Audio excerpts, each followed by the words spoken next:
Islam melarang, kita dilarang oleh Nabi kita tidur menjelang maghrib, betul? Bukan karena nanti ketindihan setan, bukan ya. Secara medis diketahui bahwa orang yang kebiasaan tidur antara asar sampai maghrib itu akan menurunnya daya tahan tubuh. Jadi gampang sakit infeksi Pak kalau Bapak tidur menjelang maghrib. Kalau sekali lagi setelah sholat subuh gampang pikun, aliran darah ke otak itu tersumbat, ya, jadi stroke penyakitnya. Tapi kalau tidur setelah asar sebelum maghrib, itu daya tahan tubuh kita akan menurun. Materi terakhir ini 6 langkah praktis, ya, Bapak bisa lakukan di rumah mulai hari ini. Langkah pertama, mulai hari ini jangan makan malam Pak.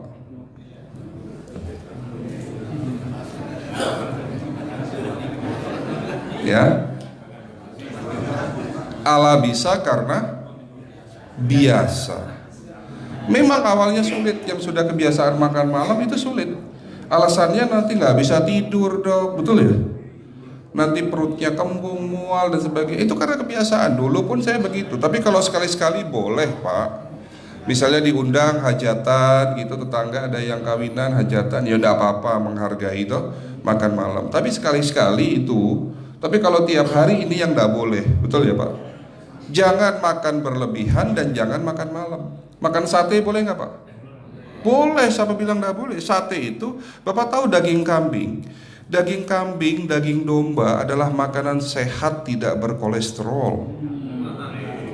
Yang kolesterol itu lemaknya Pak. Tapi kalau Bapak makan daging murni, dagingnya tok, ya sehat Pak. Yang nggak boleh itu santannya.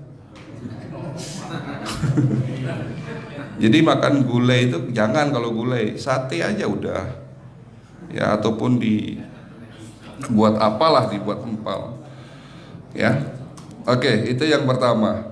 Yang kedua, tolong catat, jangan tidur larut malam Pak. Batasan tidur jam berapa Pak? Jam 11 paling telat. Jadi jam 10 harus sudah tidur. Kenapa? Apa penjelasan medisnya? Orang yang tidur di atas jam 11 akan terganggu fungsi livernya Pak. Dimana liver kita ini fungsinya banyak, ya, ada 500 fungsi liver loh Pak. Fungsi jantung ada berapa Pak?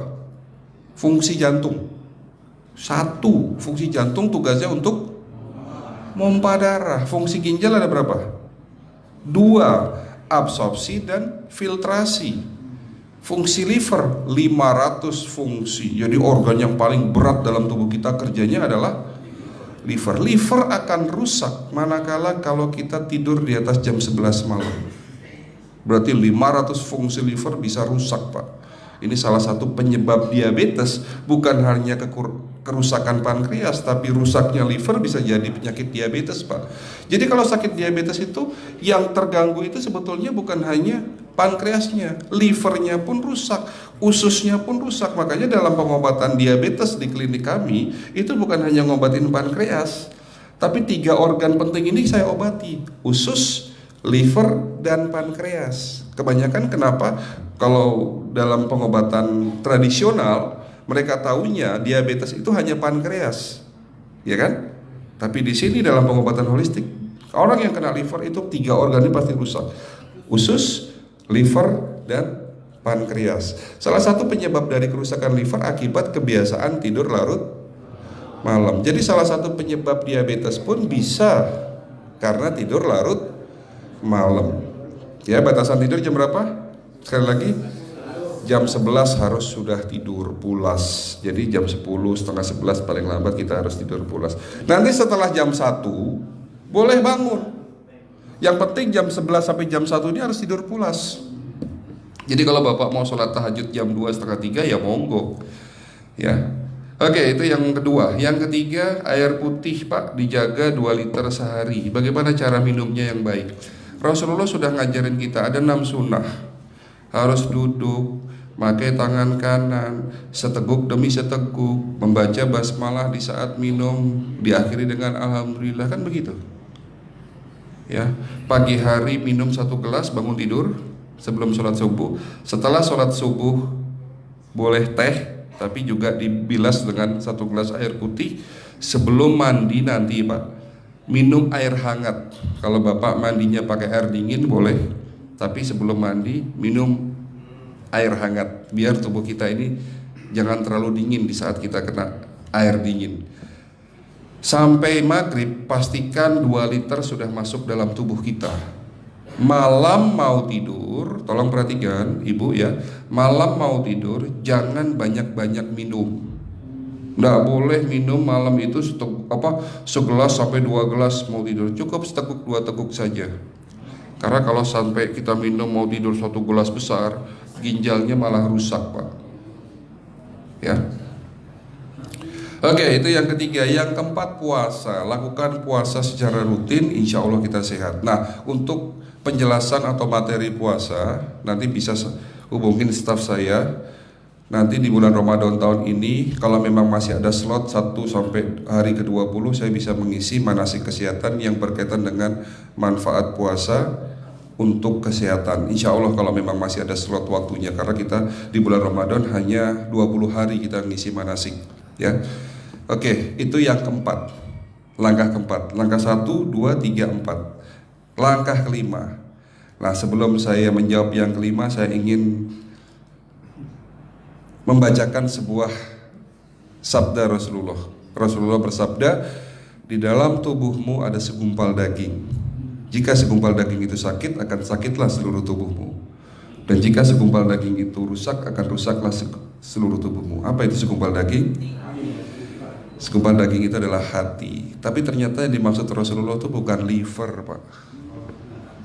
Yang dimaksud Rasulullah adalah hati kita, roh kita, jiwa kita, perasaan kita. Kalau hati kita rusak, kita banyak penyakit hati, iri, dengki, sombong, takabur dan sebagainya.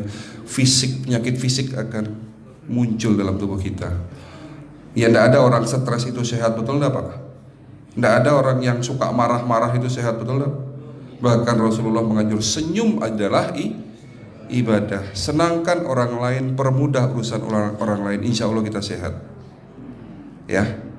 Jadi itu langkah ke-5. Langkah 1 sampai langkah ke-5 sifatnya individual. Bapak bisa lakukan sendiri di rumah. Tapi langkah ke-6 ini butuh bantuan pihak dokter atau rumah sakit. Kira-kira langkah ke-6 apa Pak? Lakukan pemeriksaan sebelum sakit. Jadi periksa itu jangan nunggu sakit baru periksa. Jangan seperti kayak Bu Ustazah tadi, diajak periksa, jawabannya takut ketahuan penyakitnya. Setelah stroke baru datang ke klinik untuk minta diperiksa.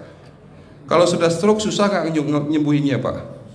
Kata kayak beliau nih, sudah 2 tahun tidak sembuh-sembuh karena sudah terlanjur stroke. Tapi kalau beliau melakukan general check up, mohon maaf ya Pak, kalau beliau melakukan general check up rutin, insya Allah tidak akan kena stroke, karena sebelum stroke sudah diobati dulu. Karena stroke ini bisa kita lihat dalam scanning dengan alat yang saya punya, insya Allah kelihatan ini. Oh ini sudah mulai ada tanda-tanda mau penyumbatan, buru-buru diobati. Memang takut Pak, tapi pesan saya jangan takut. Ya, lakukan pemeriksaan supaya kita tahu, supaya kita kenal. Gitu ya Pak. Jadi kira-kira di jemaah ini ada enggak yang mau saya ajak periksa kita semua? Pesan terakhir dari saya, lakukan pemeriksaan sebelum terlambat. Ini pesan saya dan pesan seluruh dokter di dunia sebetulnya. Lakukan pemeriksaan sebelum terlambat. Ya, karena dengan kita melakukan pemeriksaan kita akan kenal tubuh kita. Kalau sudah kenal kita akan sayang sama tubuh kita. Betul Pak? Ada pepatah mengatakan tidak kenal tidak sayang. Cukup sekian dari saya. Mohon maaf kalau penyampaian kami kurang baik. Akhirul kalam, wabillahi taufiq wal hidayah. Wassalamualaikum warahmatullahi wabarakatuh.